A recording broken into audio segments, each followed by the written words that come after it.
Have you ever had one of those weeks where it feels like the universe is just out to get you?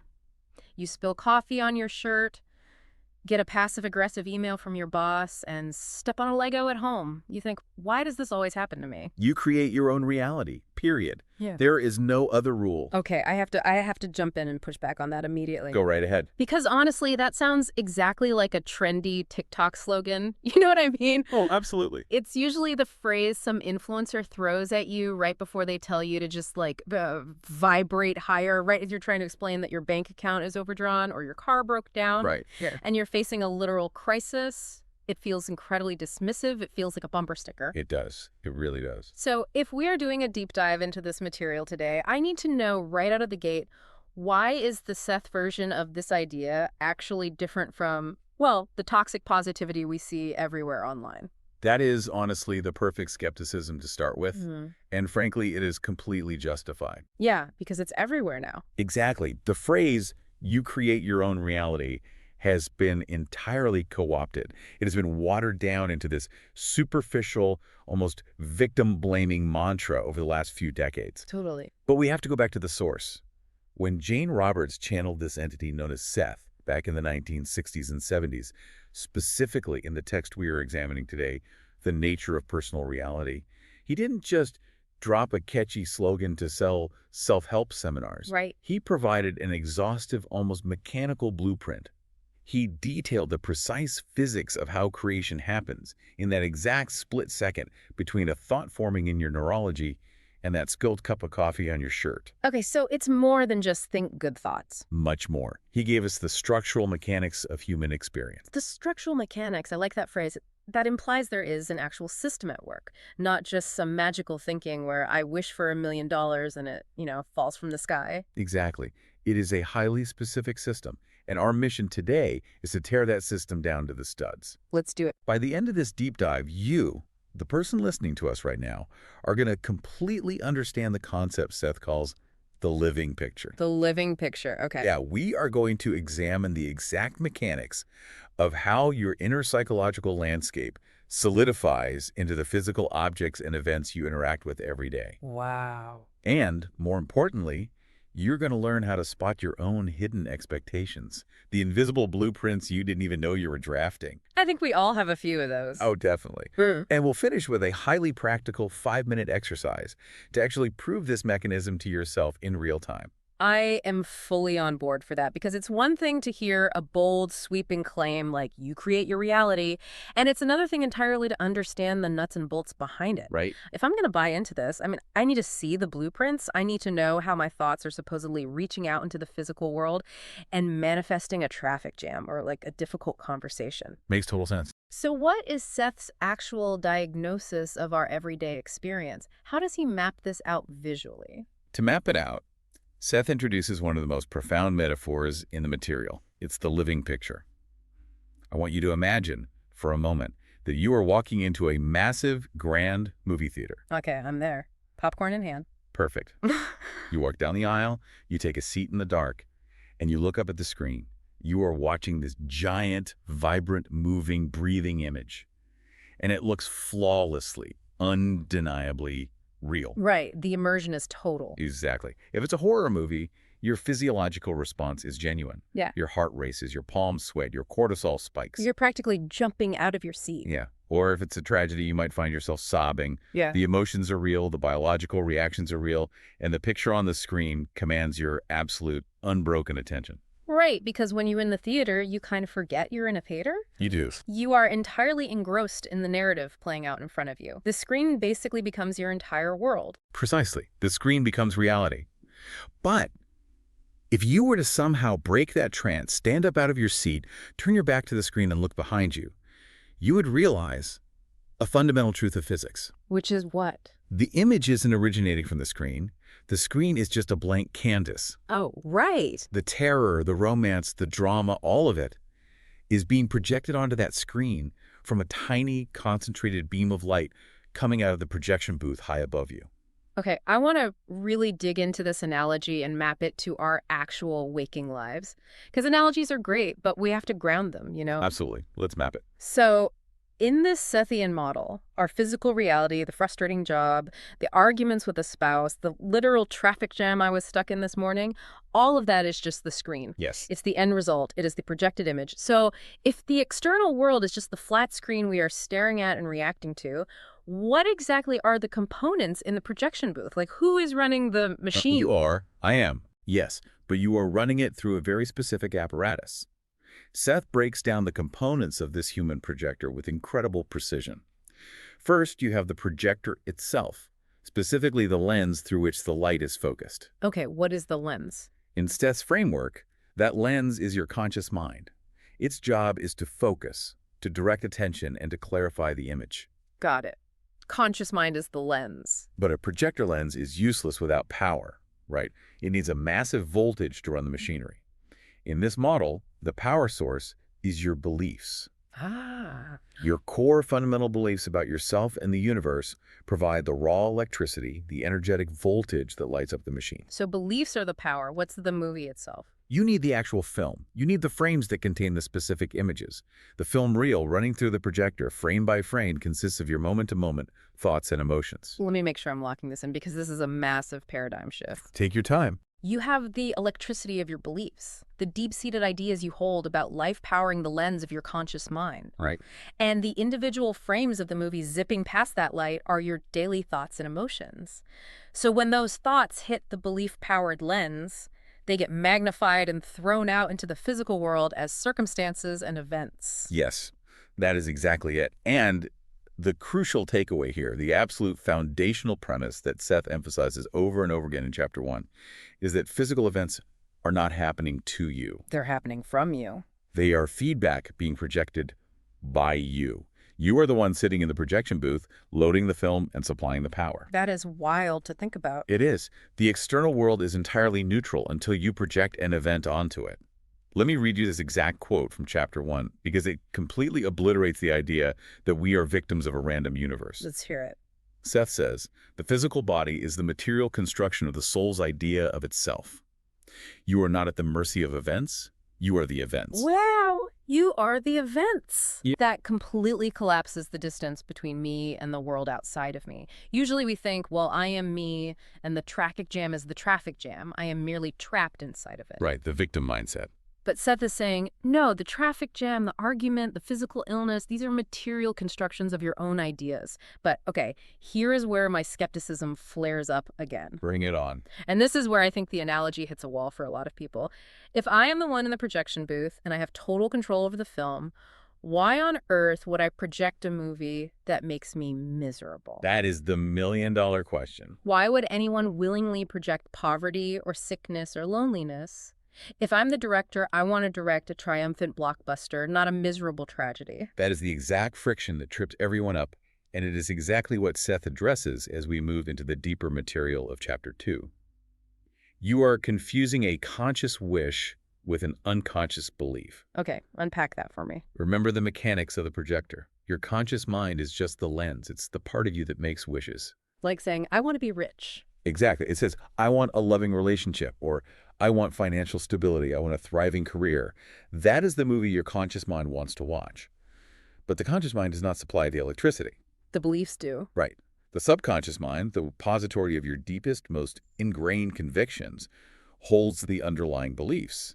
And those beliefs act as the power source. Ah, so there is a mechanical mismatch happening. A massive one. I might be loading a film reel that says, I am successful, but if the power source is wired differently, what happens? If your conscious wish is, I want a loving relationship, but your deep, hidden, perhaps childhood instilled belief is, I am fundamentally unlovable and people always abandon me, the belief always wins. Always. It has to. Yeah. By the laws of the psychological physics, the belief is the electricity. You cannot project a romantic comedy if the electrical voltage is strictly calibrated to power a tragedy. That makes a terrifying amount of sense. The physical world, the screen, does not care about your surface-level wishes. It will faithfully, ruthlessly mirror whatever core belief is actually plugged into the wall. Seth makes it very clear that your reality is a perfect replica of your inner expectations, not your fleeting desires. That is deeply unsettling, to be honest. It can be, yeah. It means My conscious thoughts, the ones I'm actually aware of, are essentially powerless if they are fighting against a stronger hidden current. Yes, if the current is flowing the other way, you're swimming upstream. So if the belief is subconscious, meaning it is quite literally operating below the threshold of my daily awareness, how am I supposed to find it? Good question. If you tell me I'm projecting my reality based on a hidden blueprint, how do I go into the projection booth and read a blueprint that is locked in a dark room? Do I need like 10 years of psychoanalysis? No. And this is where Seth's approach is incredibly practical. You don't have to spend a decade on a therapist's couch trying to dig blindly into your subconscious. Oh, thank goodness. Seth provides a direct, foolproof diagnostic tool. If you want to know what is hidden in your projection booth, you simply have to look at the results in your physical life. Look at the results. You look directly at the screen. Your bank balance, your physical health, the recurring patterns in your romantic relationships, the specific way your boss speaks to you. Those are the indicators. Exactly. These are not random occurrences. They are the literal physical shadows of your hidden beliefs. So the external world is essentially an X-ray of my internal state. That is a brilliant way to put it. Yes, it is a perfect, uncompromising feedback loop. If you want to know what you secretly, fundamentally believe about money, you don't need to guess. Look at your bank account and your debt. Ouch. But true. If you want to know what you truly believe about your own worthiness, look at exactly how the people in your life are treating you right now. That's a tough pill to swallow. It is. If people are constantly taking advantage of you, you are projecting a belief that your boundaries are non-existent or that you deserve to be used. The physical world never lies. It is simply the coagulated, materialized version of your inner beliefs. It's a double-edged sword, though. How so? Because it's easy to accept this theory when life is going spectacularly well, right? When you get the massive promotion, or you fall deeply in love, or you buy your dream house. It is so fun and ego-boosting to stand up and say, look at me, I created my reality. Oh, everyone loves to take credit for the good stuff. Exactly. But what happens when you are actively, deeply suffering? It is a much harder pill to swallow when you are in chronic physical pain, or facing eviction, or dealing with a devastating loss. Right. If we just leave this as an abstract theory, there is a massive danger of this sounding like victim blaming. Like, oh, you got sick, you must have projected a bad frequency. I completely agree, and that is a danger we must navigate carefully. It is exactly why we cannot keep this entirely abstract. To truly understand how this applies to real, crushing hardship without devolving into victim blaming, we have to look at the biographical context of the woman who actually brought these teachings into the world. Jane Roberts. Yes. We need to examine Jane Roberts herself, as documented in the early chapters of the Seth material, because if we don't, this just sounds like detached, privileged philosophy. Right, because Jane wasn't some enlightened, serene guru living on a mountaintop, completely insulated from the harsh realities of the world, just dictating cosmic truths. Not at all. She was a normal, highly pragmatic, struggling poet and writer living in Elmira, New York in the early 1960s, and she was a fierce, relentless skeptic. The context of how this all started is what always grounds this for me. When Seth first started coming through in late 1963, Jane wasn't meditating in an ashram seeking enlightenment. No, she was sitting at her kitchen table. Exactly. She and her husband, Rob, were literally just messing around with a Ouija board on a random evening because they were trying to brainstorm ideas for a fiction book they were writing about ESP. They thought it was a parlor trick. Yeah, they were looking for a clever plot device, not the secrets of the universe. They were treating it like a game. And when the board started spelling out these highly coherent, philosophically dense messages, and then eventually Jane felt the compulsion to speak the words herself, going into a full trance.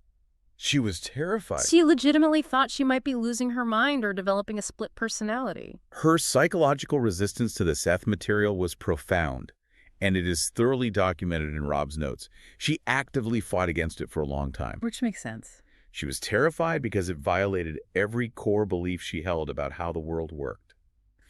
But the real conflict, the ultimate stress test for this entire philosophy, was her physical reality. Right, her actual life. As she began channeling this incredibly profound material about how we are the supreme creators of our own reality, her own life was marked by intense suffering. She lived in persistent, grinding poverty for years. And much more significantly, she suffered from severe, crippling rheumatoid arthritis. Let's really paint that picture for the listener. We aren't talking about a mild joint ache. No, not at all. Rheumatoid arthritis is an autoimmune condition where the body literally attacks its own tissue, causing massive inflammation, pain, and eventual joint deformity. For a writer, a poet, someone whose life is expressing themselves, to have their hands and body freeze up in agony, that is a living nightmare. It was devastating for her. So Jane was sitting there, channeling an entity who is telling her, you create your own reality, while her own body is agonizingly turning against her. She must have asked Seth the exact question anyone listening would ask. She did. She directly challenged him. She essentially asked, if I create my reality, why would I create this? It is the ultimate test of the material. If Seth can't answer that, the whole philosophy collapses. What was his response to her? How does he explain the creation of an autoimmune disease? Seth's response was brilliant, but it required a total shift in perspective. He told her, you are trying to understand the painting by looking only at one corner of the canvas. Okay, I want to unpack the mechanics of that statement. What did he mean by just looking at one corner? How does that explain the arthritis? He meant that Jane was looking at her symptoms, the physical pain, the swollen joints, the lack of money in the bank, as isolated, random anomalies. She was viewing them as external punishments inflicted upon her by a chaotic universe or bad biology. Which is how we all view illness, usually. Exactly. But Seth zoomed out to show her the entire canvas of her psyche. He pointed out that Jane held incredibly deep, unconscious, fiercely guarded beliefs about safety, about her own worthiness, and particularly about what he called her sinful self. The sinful self, where does that come from? Jane had a highly traumatic, very strict Orthodox religious upbringing. Even though she had consciously rejected that religion as an adult, the subconscious wiring, the electricity in her projection booth was still deeply embedded with those dogmas. So it's still running in the background. Deep down, at a level she couldn't consciously access, she believed that her creative abilities, her psychic openness, and her natural spontaneity were somehow inherently wrong, dangerous, or sinful. Oh, wow. Furthermore, that religious conditioning taught her that suffering was noble, that physical pain was good for the soul, a necessary way to do penance for being bad. So you have a subconscious system that equates creativity with sin and equates physical suffering with spiritual redemption. Those are the beliefs acting as the power source. Precisely. Yeah. Those exact beliefs were running her projector 24 hours a day, 7 days a week. Uh, So let's look at the mechanics of the arthritis. Jane was experiencing this massive surge of creative and psychic energy through channeling Seth. right. Her conscious mind was fascinated by it, but her subconscious mind was screaming in terror. It viewed this expansion as a mortal spiritual threat. So how does a subconscious mind that believes creativity is a sin that must be punished react to a massive creative expansion? It physically stops her. The physical immobility, the arthritis, wasn't a cosmic punishment at all. It was a literal physical manifestation of her internal resistance. Yes. She was terrified of her own creative momentum, so she unconsciously projected a physical condition that would literally freeze her in place. Exactly. Her immune system attacking her own joints was the perfect biological mirror of her inner self, attacking its own creative impulses out of religious guilt. It was pure feedback. That is heavy. Remember the quote we discussed earlier? The physical body is the material construction of the soul's idea of itself. Jane's soul at that moment was deeply conflicted, constrained by fear and attacking itself. Therefore, her body obediently, faithfully materialized that exact conflict. It just followed orders? Her inner psychological landscape felt trapped and rigid, and so her physical joints became trapped, inflamed, and immobilized. That is a stark, almost terrifyingly literal translation of energy into physical form. But understanding this distinction is so crucial because it completely separates this philosophy from victim blaming. What do you mean? Well, Seth isn't saying to Jane, you are a bad person, therefore you deserve arthritis. He isn't making a moral judgment. He is explaining a mechanism. It's like gravity. Yes, exactly like gravity. If I step off a ladder and break my ankle, gravity isn't blaming me or judging me. It's just a mechanism of cause and effect. Seth is saying that our psychological energy solidifying into physical matter is just a law of nature. That is a perfect analogy. It is purely mechanical. And seeing Jane's intense struggle with this is so deeply important for us because it proves that we are all unconsciously projecting negative movies at times. We all have bad wiring somewhere. Right. Jane literally wrote the books on reality creation, yet she struggled immensely with her own hidden beliefs to the very end of her life. It shows that this isn't about blaming the victim. It's about understanding the raw mechanics of how our inner, unresolved fears take up physical space in our bodies and our environments. It makes the material so much more relatable and trustworthy, frankly. If the person channeling the information struggled to implement it, it's okay if we struggle with it too. It's hard work. Very hard work. But the logical next question for you, for me, for anyone listening to this right now is, okay, I see the screen. I recognize that I am projecting a movie I don't like. I see my own version of Jane's struggle. How do I actually interrupt this? How do you stop the film? Exactly. How do I step out of the trance of the screen, walk back into the projection booth, and actually change the film? Because if the beliefs are subconscious, I need a practical tool to access them. That brings us to the crucial pivot of this entire philosophy. In Chapter 1, Seth introduces a very specific practical technique to interrupt this automated projection. It is called accepting the picture as your own. Accepting the picture as your own. Okay. Now, before we break down the steps, I need to emphasize something immediately. This is not a toxic positivity affirmation. So no standing in front of a mirror, forcing a fake smile, and repeating, I am wealthy and my life is perfect, while holding past due bills. No, absolutely not. Seth was highly critical of repressing negative emotions. Accepting the picture as your own is an acknowledgement of ownership. It is about reclaiming your power over the projector. It requires brutal honesty, not delusion. Okay, let's break this down mechanically. How do I execute this in the middle of a chaotic day? Step 1 is to remove victim language. This is the moment where you catch yourself in the act of projecting and you intervene. Let's use a very mundane, everyday example. Perfect. Say you are driving to work, you are already stressed, and someone aggressively cuts you off in traffic, almost causing an accident. Your adrenaline spikes. The automatic, deeply ingrained, culturally conditioned thought is, that jerk cut me off, he is endangering me, my morning is ruined because of him. Right. In that moment, I am staring completely at the screen. I am entirely convinced the movie is happening to me, and the other driver is an external force acting upon my reality. Yes. You have surrendered all your power to the screen. To execute the pivot, you must radically shift to the Sethian thought. In your mind, you must change the language of the event. What do I say instead? Instead of, that jerk cut me off, you say to yourself, I am participating in an event where I feel cut off. I am participating in an event. Wow. That completely neutralizes the external trigger. Doesn't it? It takes all the emotional energy away from blaming the external world, the other driver, and forces the spotlight back onto my own experience of reality. You are putting yourself firmly back in the projector booth. You're acknowledging I am an active participant in generating this feeling. Exactly. Stop fighting the screen. Now, let's scale it up to a harder scenario. Suppose you get passed over for a promotion at work. The victim language is, my boss is unfair, the company's corrupt, I am always overlooked. The projection is entirely external. Right. To pivot, you state, I am participating in a reality where I feel undervalued and overlooked. I can feel the psychological friction just saying that, because a part of my ego desperately wants to blame the boss. Blaming is comfortable. Taking ownership feels heavy. It does take courage. Yeah. But once I state that I am participating, what is the next step? I've owned the feeling, but I haven't changed the belief yet. That leads directly to step 2, which is asking the curious question. Once you own the feeling and neutralize the external blame, you direct your conscious mind, the lens of the projector inward. You ask yourself a very specific question. Which is? What belief in me is projecting this feeling of being blocked? Or what hidden expectation do I hold that requires my boss to overlook me? Or requires a driver to disrespect me? This is where I would freeze. What if I ask that question and my mind just goes entirely blank?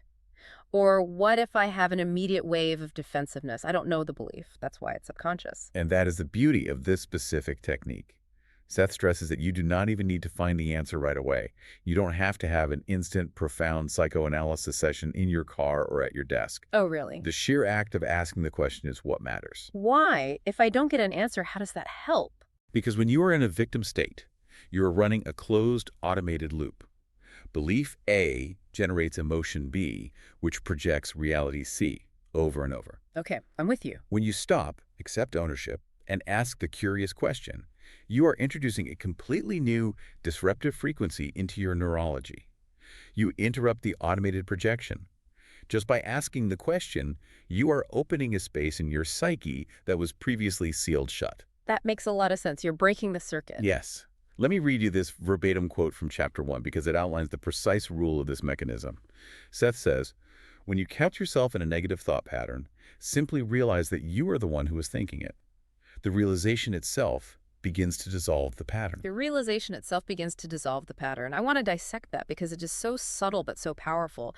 Seth isn't saying the realization allows you to fight the pattern or the realization forces you to fix the pattern. He says it dissolves it. Dissolved it, just by looking at it. So, to summarize the mechanics here, this isn't about forcing a fake smile or pretending you aren't furious that you got cut off in traffic. It's about shifting your identity from being a helpless character getting battered by plot twists inside the movie to becoming the conscious observer of the film from the booth. Spot on. You're stepping back and saying, oh, look at that. I'm running the people always disrespect me film reel again. I am supplying the power to this thought. And simply by withdrawing your blind identification with the thought, you cut off its power source. Perfectly stated. Huh. You are detaching your core identity from the fleeting thought. Once you realize you are holding the paintbrush, you stop being terrified of the painting. This is an incredibly empowering framework. It moves us from passive victims to active engineers of our experience. But I know myself, and I know how easy it is to listen to a deep dive like this, nod along to the philosophy, think, wow, that's profound, and then immediately go back to my life, get annoyed at the grocery store, and completely forget everything we just talked about. It happens to all of us. It remains theoretical until you actually put it into practice. So now that we understand the mental pivot required, it's time to test the machinery. We need to give you, the listener, a practical, physical way to test this theory in your own life today. Yes, theory without application is useless in Seth's framework. So we are going to give you a direct, highly specific assignment for the next 24 hours. We call it the 5-minute commute exercise. The 5-minute commute. I like the sound of that. And let me assure you right now, you don't need to buy a special leather journal, you don't need a meditation cushion, and you don't need to chant affirmations in a mirror. You just need your open eyes and your normal ride home from work or your walk to the coffee shop. I'm so ready for this. If I am driving home today or sitting on the subway, what exactly am I doing? Give me the precise instructions. Here's the protocol. Sometime today, when you are in transit, I want you to literally set a timer on your phone for exactly 5 minutes. Setting the timer is important so your conscious mind doesn't have to worry about how long you've been doing it. Okay, timer is set. 5 minutes. For those 5 minutes, I want you to look at the external world around you as if you personally, literally painted every single detail of it this morning. So I am adopting the absolute conviction of the projector booth. Yes. Look at the red of the stoplight. Look at the specific gritty texture of the sidewalk concrete. Look at the face of a stranger in the car next to you. For just those 5 minutes, you must completely suspend your deeply ingrained, culturally programmed belief that this is a random, chaotic, external world. That is incredibly difficult because my senses are constantly telling me the world is separate from me, the tree is over there, and I am over here. Exactly. Which is why this is an active exercise in hypothesis testing. For 5 minutes, entertain the hypothesis that you are looking at a living picture. Imagine that every single detail in your visual field is a direct, moment-by-moment translation of your inner emotional state. So let me play this out. If I'm doing the exercise and I'm looking at a gray, heavily clouded sky, I'm entertaining the idea that my inner state painted those clouds. If I see a vibrant green tree, I painted the leaves. If I see two people arguing on the corner, I am projecting a symbol of inner conflict. I am taking total, radical ownership of the entire visual field. What actually happens to us psychologically when we do this? Because it sounds intense. It alters your perception entirely. Seth promises that if you do this earnestly, even just for 5 short minutes, the picture will literally begin to soften. The rigid, hard edges of reality will start to feel more fluid. By stepping out of the role of the victimized observer and actively stepping into the role of the conscious creator, you drop your massive, invisible defensive walls. Because you don't have to defend yourself against your own painting. Precisely. The energy you usually spend bracing yourself against a hostile universe is suddenly released. You will immediately feel more space, more breathing room, and a profound, quiet sense of choice in your life. You begin to realize the incredible flexibility of the physical world. It stops being a prison and starts becoming a canvas. I have to say, I feel a genuine, palpable shift in my own perspective just from understanding the movie theater metaphor alone, even before doing the commute exercise. It's powerful, isn't it? It really is. It is so empowering to realize you hold the projector. It takes away that heavy, crushing existential dread that life is just a series of random, cruel accidents you have to constantly dodge. It makes you want to look at your surroundings, even the frustrating parts, with so much more curiosity rather than defensiveness. Exactly. Like, what is this traffic jam trying to show me about my own impatience? It turns life into an interactive dialogue with yourself. It truly is a paradigm shift, and honestly, it is one of the most intellectually rigorous spiritual frameworks available. But I must emphasize, this is just the foundational layer. Wait, there's more. We have only just established the screen and the projector. We haven't even gotten to how your biology actively conspires to maintain the illusion. Next time, in part 2 of our deep dive into the nature of personal reality, we are going to explore what Seth calls the proof loop. The proof loop. That sounds like a trap. It is. We will examine exactly how your physical senses, your eyes, your ears, your nerve endings, actually trick you into believing your limits are real. We will also dive into the secret driving power of emotion. We'll be moving into chapters 3 and 4 of the material, and you'll learn why feeling is the actual engine of change. I cannot wait for that. This has been such a massive unlearning process for me in the best way possible. It forces you to completely reevaluate every interaction you have, It really does. and to leave you with something to ponder until our next deep dive. I want you to think about this logical extension of everything we've discussed today. Let's hear it. If you are walking around right now, projecting your own highly personal, emotionally charged movie onto the world, and every single person around you is projecting their own personal movie, what exactly happens when your projections overlap on the exact same screen? Oh, wow. Are we all just walking around as oblivious extras in each other's films? Or is there a shared, invisible reality that we are somehow miraculously co-directing together? Keep that in mind on your commute today.